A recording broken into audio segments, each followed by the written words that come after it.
ముందుగా పవన్ కళ్యాణ్ గారికి మన అందరు తరపున ఫ్యాన్స్ అందరి తరపున మరొకసారి పుట్టిన శుభాకాంక్షలు అన్న. సో తీసాడు మౌలిక దుమ్ము లేపాడు. ఎవరైతే ట్రోల్ చేస్తున్నారో వాళ్ళందరూ కూడా పెద్ద రాడ్ అయితే పెట్టాడు అనుకుంటున్నారు. దీంతో ఆ కత్తి పెట్టి ఓకుండా పొడి చేస్తారు. ఇక చూసుకోండి, ట్రోల్ చేయడానికి కూడా ఇంత కూడా మీకు కట్ చేయడానికి కూడా ఎక్కడ వీలు లేకుండా చేయడం అయితే జరిగింది. ఆ కటౌట్ ఇది కటౌట్ అన్నయ్య దగ్గర నుంచి కోరుకునే కటౌట్ ఇది. సో రియల్ పవన్ కళ్యాణ్ ఇది.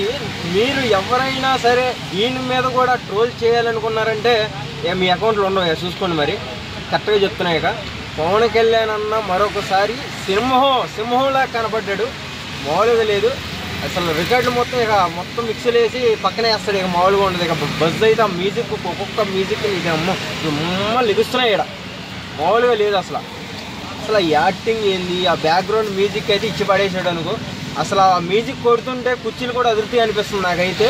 ఎర్రతో వాళ్ళు రెడీ చేసుకోండి, మళ్ళీ మన పండగ మళ్ళీ వచ్చేసింది. ఇక రచ్చ మామూలుగా ఉండకూడదు. ఇక ట్రోల్ చేసే వాళ్ళందరికీ మరొక రాడ్ అయితే గట్టిగా దీని ద్వారా అయితే చూపించాడు. సరిపోతుందా బర్త్డే విషెస్? దీని అమ్మ ఇచ్చి పడేసాడు అంతే. ఇక మౌలిక కాదు, కేక్ కటింగ్లు కటౌట్లు రెడీ చేసుకోండి పవన్ కళ్యాణ్ ఫ్యాన్స్.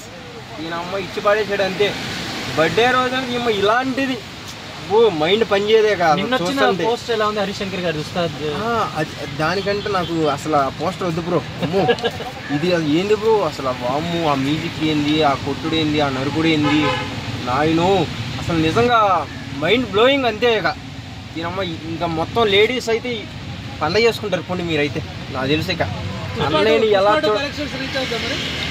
దాన్ని పక్కన కొట్టే బ్రో. ఇంకా మీరు అందరు మారరు. ఇక ఏ సినిమా రిలీజ్ అవనే పుష్ప 2 అంటున్నారు. పుష్ప 2 ఇక అక్కడ వచ్చేది పులి సింహం పవన్ కళ్యాణ్. అమ్మ ఇచ్చి పడేస్తాడు. దళ ఉంటుంది. ఇక